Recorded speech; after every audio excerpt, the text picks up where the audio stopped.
Hi friends, இப்போ நம்ம பாக்கியலட்சுமி பார்க்க போகிறோம். பாக்கியலட்சுமியில் இனியா வந்து பாப்பாவை கொஞ்சிட்டு இருக்காங்க. அப்போ வந்து நம்ம செலியும் என்ன பண்ணுறாருன்னா உள்ளே என்ட்ரி ஆகிட்டு பாப்பா தூங்கிட்டு இருக்கலாம், பாப்பாவை கொஞ்சம் கொஞ்சிட்டு இருக்காரு. கொஞ்சிட்டு ஒன்று இனியா வந்துட்டு நான் பாப்பாவை தூக்கிட்டு போகிறேன்னு தூக்கிட்டு போயிடுச்சிங்க. இன்னொரு பக்கம் பார்த்தா நம்ம ஜெனிக்கிட்ட வந்துட்டு அதாவது ஆஃபீஸ் ட்ரிப்பே சொல்ல மறந்துட்டாரு. நீ சொல்ல மறந்துட்ட, நீ அங்கே போறியா வேற எங்கேயா போறியான்னு எனக்கு எப்படி தெரியும்? அம்மா சந்தேகப்படலாமா, ஆனால் அணி மோசத்துக்கு நீ சந்தேகப்படுறமா அப்படிங்கிற மாதிரி ஆயிடுச்சு.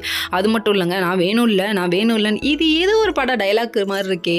நான் வேணும் இல்லை அப்போ இதை செய், நான் வேணும் இல்லை அப்போ இதை செய், இப்படி ஃபோர்ஸ் பண்ணுறது நல்லா இல்லை ஜெனி, உங்கள் கேரக்டருக்கு கொஞ்சமாவது மாறிக்கோங்க அப்படிங்கிற மாதிரி தான் இருக்குது.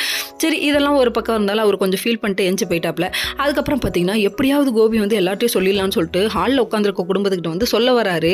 கடைசியில் அப்பா டைமுக்கு இது சரியில்லைப்பா அப்படின்ட்டாங்க. என்னன்னு பார்க்குறீங்களா, நம்ம ஜெனியோட குழந்தைக்கு பேர் வைக்கிற ஃபங்க்ஷனை பற்றி பேசிட்டு இருக்காங்க. இந்த டைமில் போய் சொன்னோம்னா ஃபங்க்ஷன் நல்லபடியாக நடக்காது, அதனால ஏஞ்சி போயிடுறேன்னு சொல்லிட்டு இவரே கிளம்பிட்டாரு. நல்ல பையன், இப்படி தான் இருக்கணும் அப்படிங்கிற மாதிரி இருக்குது. மறுநாள் விடிஞ்சோடனே அதாவது பாக்கியாட்ட என்ன கேட்குறாங்கன்னா, இனியா வந்து ஷாப்பிங் போகணும்னு சொல்லி கேட்டிருக்காங்க.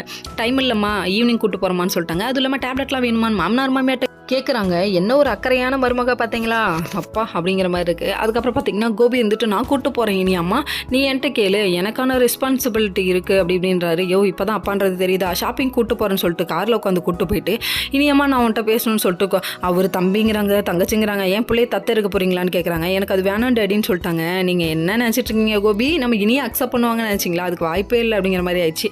சரின்னு சொல்லிட்டு அதுக்கப்புறமா ராதிகா வராங்க. ரொம்ப டல்லாக இருக்காங்கன்னு சொல்லிட்டு பாக்கியா ஜூஸ் கொடுக்குறாங்க. என்ன உலக அதிசயம் அப்படிங்கிற மாதிரி இருக்குது. ஓகே ஃப்ரெண்ட்ஸ், நெக்ஸ்ட் வீடியோவில் பார்ப்போம்.